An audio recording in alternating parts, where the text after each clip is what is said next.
Well, hello and welcome back. Well, I've got one more connection to make down here to the nutrient tanks to supply the nutrient water over to the heating and watering trough. So I'm going to get that hooked up and then test for any leaks. And then if everything looks good there, then I got to get stuff insulated. The pipe's insulated down here and back over here where it returns and goes back to the heater tank. So let me get that hooked up and we'll get started. Okay, I got that hooked up. So there's my pump down there, and it's coming up through here and then coming around.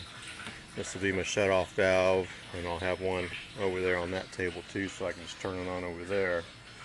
There's the 100 foot of half-inch PEX. That's the heat exchanger. So I'll run some water in there when I open that up, and that should sink. If it doesn't, I'll have to add some weight to it. This tank is a future tank to use when I expand, so I've got a coil ready to go in there. And this tank is the second tank in the nutrient.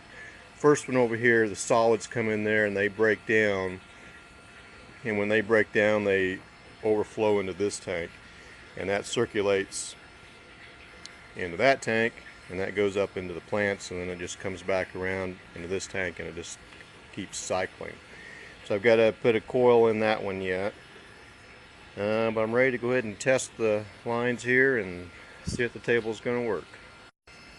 So there's the propane waterless tankless water heater over there, and rocket stove. I've done videos on both of those. So those come over here into this heater tanks. So this is where all that water heats with that, and this is all separate from fish tank.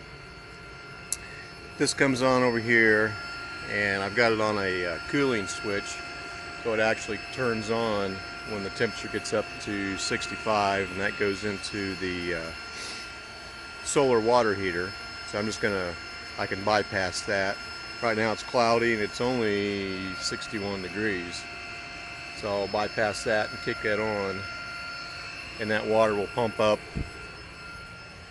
through this pipe here, goes over to the tanks, and then returns back into here. So turn it on and see if I got any leaks. Okay, well, everything's circulating, going through the pipes here. I can hear the water going through and pushing the air out. But again, that comes up here through here into this here, and then into this manifold, and then that circulates down there and returns, and then goes out at the bottom, comes back on this far pipe, and then that returns back to the tank. So what I'm going to do is I'm going to leave this running here overnight, and just make sure I don't have any leaks in here, because this water has to be kept separate from my nutrient water. This other pipe that comes up here, this one here, that comes from the nutrient tank, and that runs, it'll run down here to the bottom, and it will feed out here and on that end down there, and that'll flood the table and keep the water up above the pipes. That's where the trays will set, and that'll keep everything warm. And then when I want to water, I'll turn that on, and it'll flood it and come up to a higher height to above the flats, so they get water, and it all runs out through here. So I left kind of a trough down here where I can clean out any dirt and debris that gets in there and flush that out, and that's what I've got. This down here so I can dump that into a 5-gallon bucket and clean it out every once in a while. So that'll automatically water.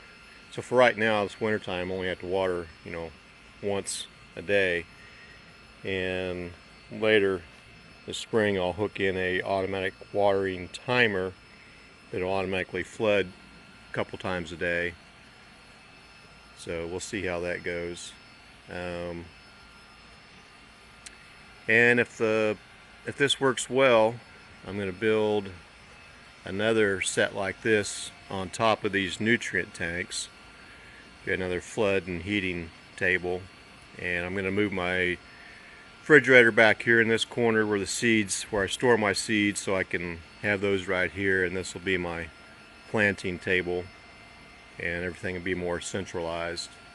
So we'll see how all that works, and hopefully that works good, because I can get 40 flats on this table here, and I'd probably be able to get 30 on that, and then have storage below too for heating and storing stuff. So that is the plan. So I will give you an update when I get ready to flood that table, and we'll give that a test and see how the heating's working. So thanks for watching, and we'll see you next time.